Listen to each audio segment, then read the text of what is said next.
People like to print business cards, CEO, but really one who is a successful CEO has quite a few things that are way beyond the average person's ability.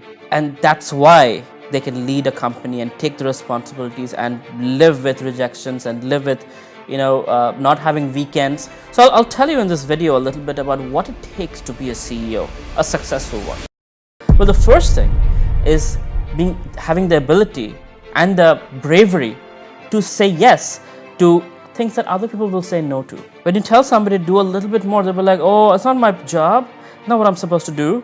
But what a CEO is, what nobody else wants, that's what you do. If 10 people are there and everybody's like, well, that's not my job, it's a CEO's job. So it's servant leadership. It's not just like, I'm the boss, you do what I tell you to do. That's not how it works. It's not how you get people to actually work for you, but the way you get people to work for you is by you doing the most amount of work, being the hardest and the toughest and the most excellent of all the other team members. That's how you lead. And in the CEO's life, it's not just telling people what to do or management or negotiations and things like that. It is also looking at finances, looking at spreadsheets, creating systems, reading legal work, treating people like humans and making sure they're happy at home. Because if they're not happy at home, they're not going to be performing at work. Remembering names, something that most people don't realize how important it is to remember names. It's the most important word in a person's life is their own name. And when you call them and remember it and they hear this, people feel happy. A CEO is a person who networks, who recruits, who hires, who makes friends, who can later on become strategic partners. So constantly there's a 360-degree view of what needs to happen, keeping things in mind, prioritizing things, being dynamic.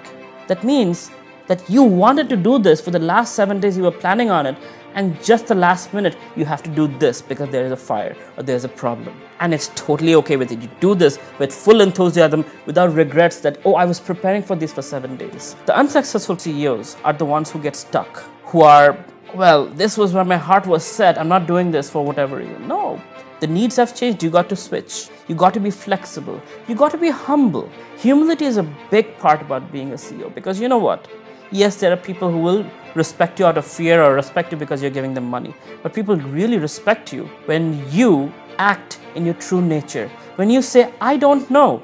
When you say, you know what? I don't have the skills for it. When you acknowledge that you screwed up. That's humility. Humility is being truthful of who you really are. And that commands respect because everybody has problems. Everybody has weaknesses. Nobody is perfect. And as a leader, if you can exhibit that nature of you, that you know what? Here is my weakness and here is my strength, and I choose to be strong on my strengths. And the things I don't know, I will delegate. So delegation is another part of being a CEO. A lot of times out of ego, we think, I'll do this and this and that, and nobody can do it better than me. This is harmful. Knowing to delegate is key to scaling a business. A lot of times entrepreneurs can start a business, but scaling is a whole different ball game.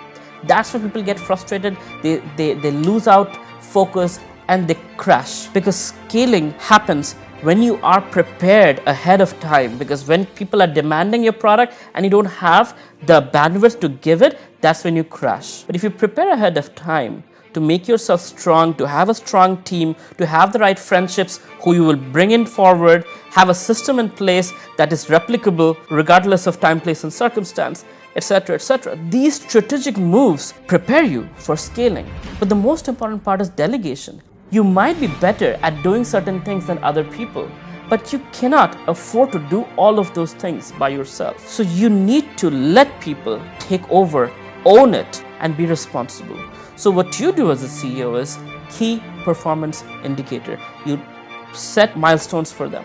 That you know what? This is what I expect of you. You go above and beyond, you get a bonus. You go below this for 2 months in a row, you fire yourself. That way, people know what is expected of them. And if they don't perform, they will come to you with their resignation letter. You don't have to fire them. So basically what I'm telling you is there's multiple aspects to being a CEO, multiple qualities, multiple ways of thinking. And all of that put together create a successful business in which you are at the bottom as well as at the top. At the bottom, supporting everybody who is with you in the team, and at the top, leading with vision and guidance and things that others cannot see. That means predicting the future, which is another part of being a CEO. So I hope you get a little bit more appreciation what it really takes. It's not just printing a business card, but it takes way more than that to actually build a business that you can be proud of and create legacy.